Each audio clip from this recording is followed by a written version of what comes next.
MLS-ൽ Inter മയാമിക്ക് ആവേശകരമായ സമനില. ഇന്ന് നടന്ന മത്സരത്തിൽ ലോസ് ആഞ്ചലസ് ഗാലക്സിയുമായി ഇന്റർ മയാമി സമനിലയിൽ പിരിഞ്ഞു.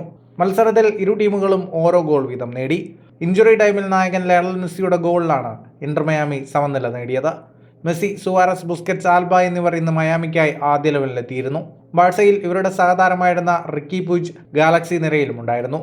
LA ഗാലക്സിയുടെ മൈതാനത്ത് നടന്ന മത്സരം 74 മിനിറ്റ് വരെയും ഗോൾ രഹിതമായിരുന്നു. മത്സരത്തിന്റെ 13-ാം മിനിറ്റിൽ തന്നെ മുന്നിലെത്താൻ ഗാലക്സിക്ക് അവസരമുണ്ടായിരുന്നു. എന്നാൽ അനുകൂലമായി കിട്ടിയ പെനാൽറ്റി ലക്ഷ്യത്തിലെത്തിക്കാൻ റിക്കി പുജിനായില്ല. 75-ാം മിനിറ്റിൽ ഡേജൻ ജോവിക്കിലൂടെ ലോസ് ആഞ്ചലസ് ഗാലക്സി മുന്നിലെത്തി. സീസണിലെ ആദ്യ പരാജയം മെസ്സിയും കൂട്ടരും മണത്തു. എന്നാൽ 88-ാം മിനിറ്റിൽ ഗാലക്സി താരം ഡെൽഗാഡോ ചുവപ്പ് കാർഡ് കണ്ട് പുറത്തുപോയി.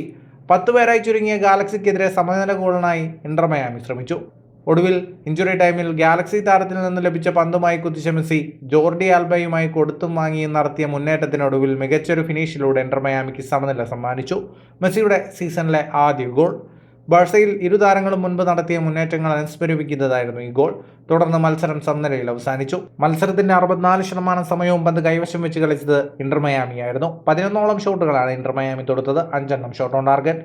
മറുവശത്ത് LA ഗാലക്സി 24 ഷോട്ടുകൾ തൊടുത്തതിൽ 9 ഷോട്ട് ഓൺ ടാർഗറ്റ്. MLS-ലെ ആദ്യ മത്സരത്തിൽ ഇന്റർ മയാമി സാൾട്ട് ലേക്കിനെ പരാജയപ്പെടുത്തിയിരുന്നു. 2 മത്സരങ്ങൾ കഴിഞ്ഞപ്പോൾ ഇന്റർ മയാമി 4 പോയിന്റോടെ 1-ാം സ്ഥാനത്താണ്. മാർച്ച് 3-ന് ഒർലാൻഡോ സിറ്റിക്കെതിരായാണ് ഇന്റർ മയാമിയുടെ അടുത്ത മത്സരം. ഫുട്ബോൾ ലോകത്തെ കൂടുതൽ വാർത്തകൾക്കും വിശേഷങ്ങൾക്കുമായി സ്പോർട്സ് കഫേ ഇപ്പോൾ തന്നെ സബ്സ്ക്രൈബ് ചെയ്യുക.